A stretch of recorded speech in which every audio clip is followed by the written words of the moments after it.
Hi everyone, I am G. Jayabharat, a PhD scholar in Department of Mechanical Engineering. Today I will be giving you a brief introduction to a software which you will be using for analysis and synthesis of mechanisms. Its name is GIM. Okay. It was developed by Computational Mechanical Research Group in Department of Mechanical Engineering of University of Basque Country. You can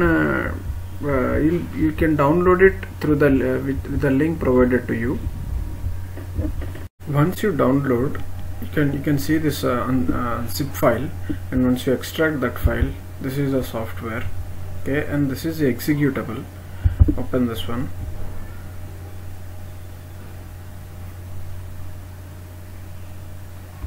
And this is the software which I was telling you about. In this there are different modules are available. Okay, the modules are given here. The first one is geometry, and the next one is kinematics, dynamics, and synthesis of mechanisms. But mostly we'll be dealing with the geometry and kinematics of the mechanisms. Okay, in geometry you'll be defining the structure of the mechanism.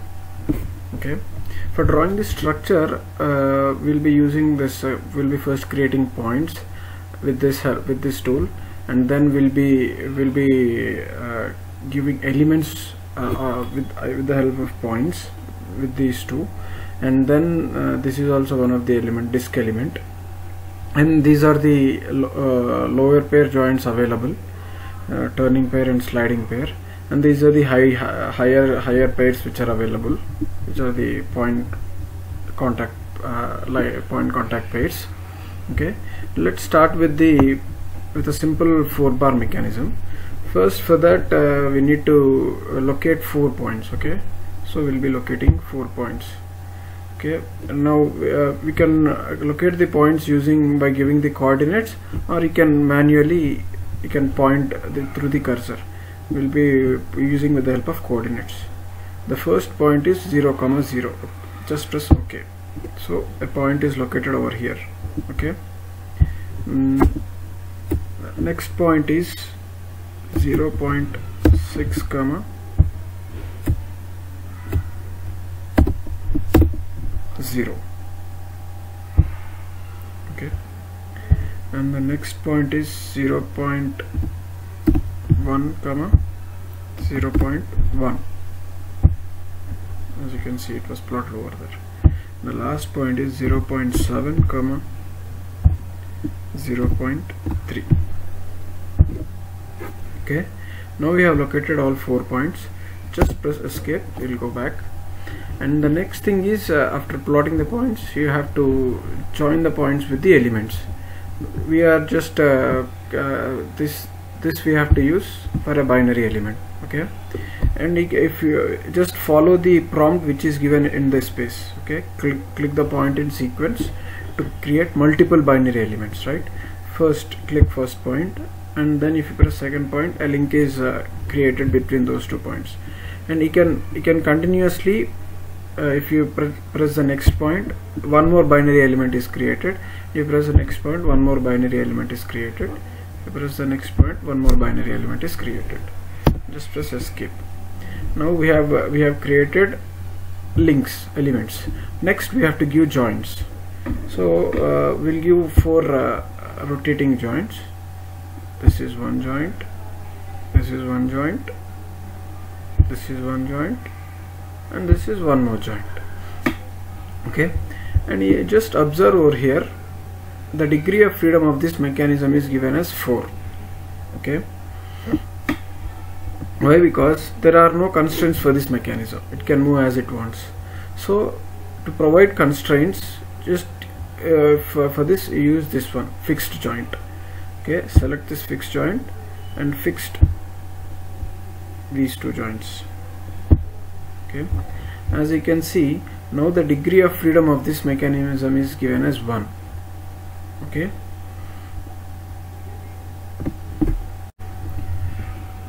based on the length of links of this mechanism, with the help of Grashoff's criteria, we can know what type of mechanism it is. In the sense, like, what is the motion of the links? Is it crank or crank rocker? We can know this based on the link lengths. And we can see in this software, if you go to kinematics, and here when you go to automated motion, you can clearly see the path of this link and this point and this point. As you can clearly see, this is a crank rocker mechanism. If you can play this video and you can observe the crank rocker mechanism. Okay, and we can see if we change the length of the links, we can see whether it is a double rocker or crank rocker mechanism. We can save this with this one. Just press save, and you can save it over here.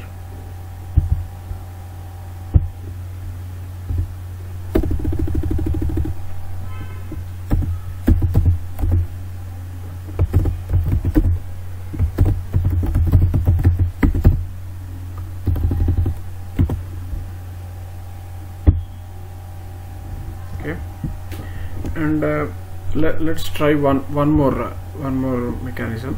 This time we can try slider crank mechanism. Similarly, go to create 4 points.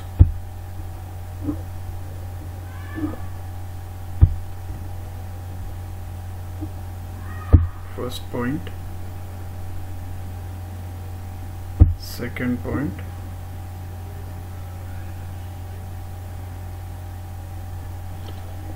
and third point.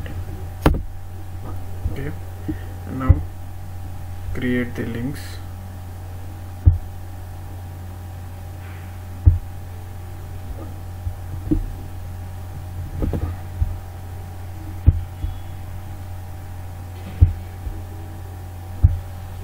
Okay, next, for creating a slider, first we have to mark a point on the link. Okay, we want to mark a point on this link.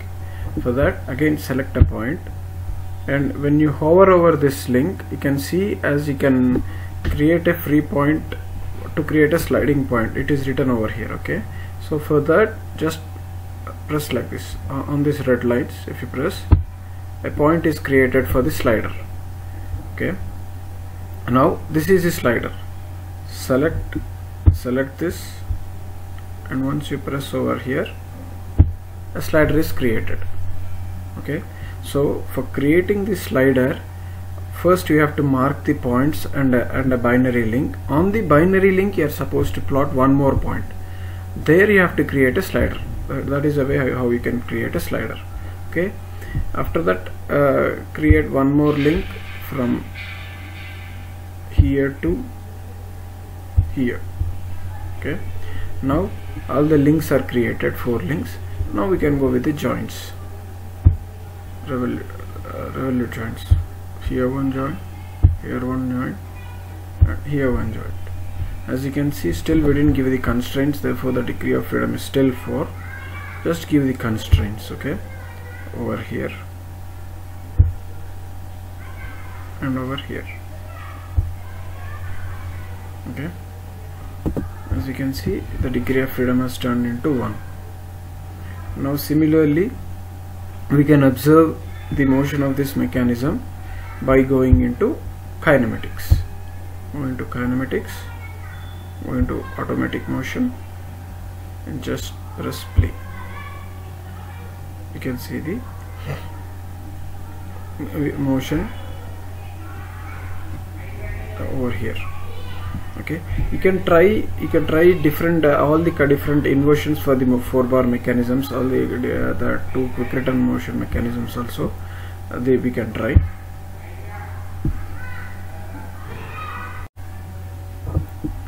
We'll save this mechanism also. Okay,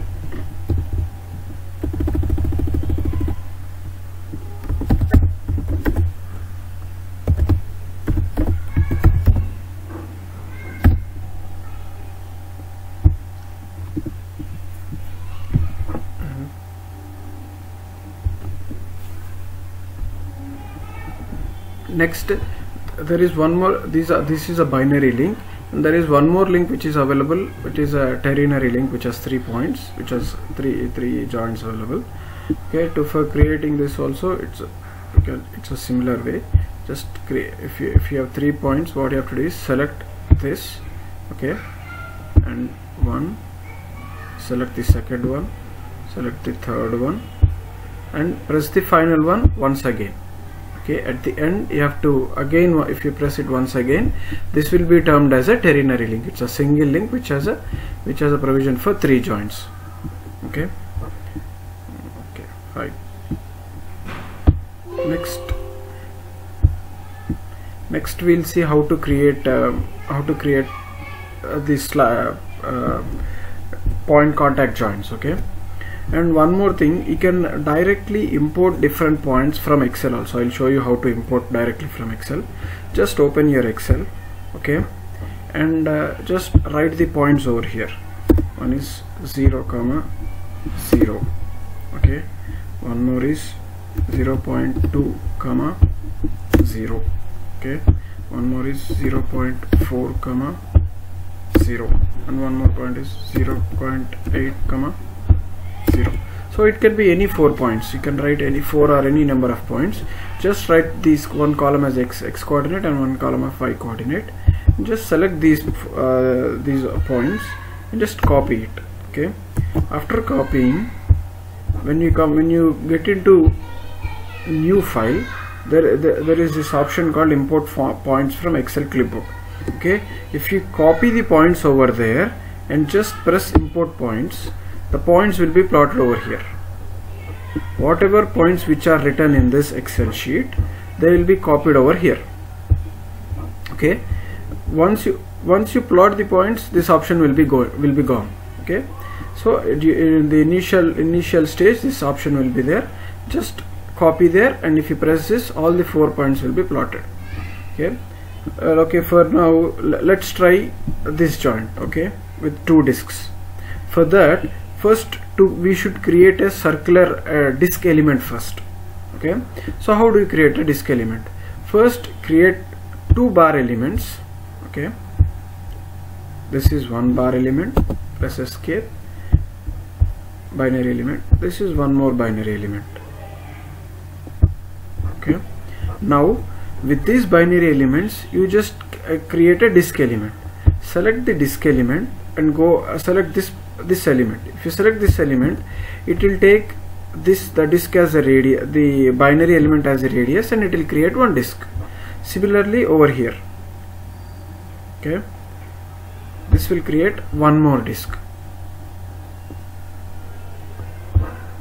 Now select this one. Now we want to join. Now first select this element and then select this element. So these 2 elements will adjust the radius automatically, and it will give you a rolling contact point over here. Okay, so in this way you can connect this. You can explore the other 2 options where here a disk is rolled on a binary member point contact. So you can explore these 2 joints also. And next, as you can see, the degree of freedom is 4. Just give joints over here. One is this one, and one more is this one. Okay, so it has taken this joint as fixed joint over here, and the degree of freedom has changed to 4.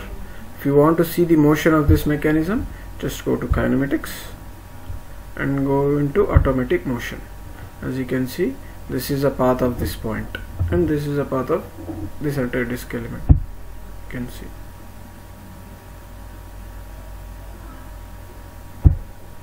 Okay, it is taking the end of this element.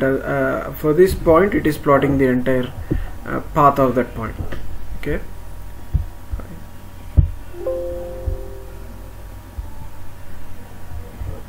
Now you can explore other options in the software also.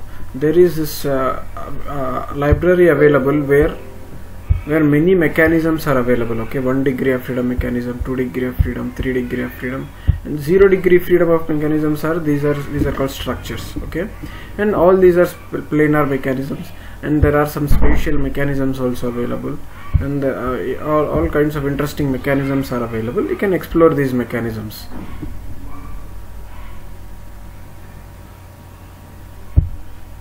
Okay, and there is one more option which is available here, which is delete entity and modify an entity.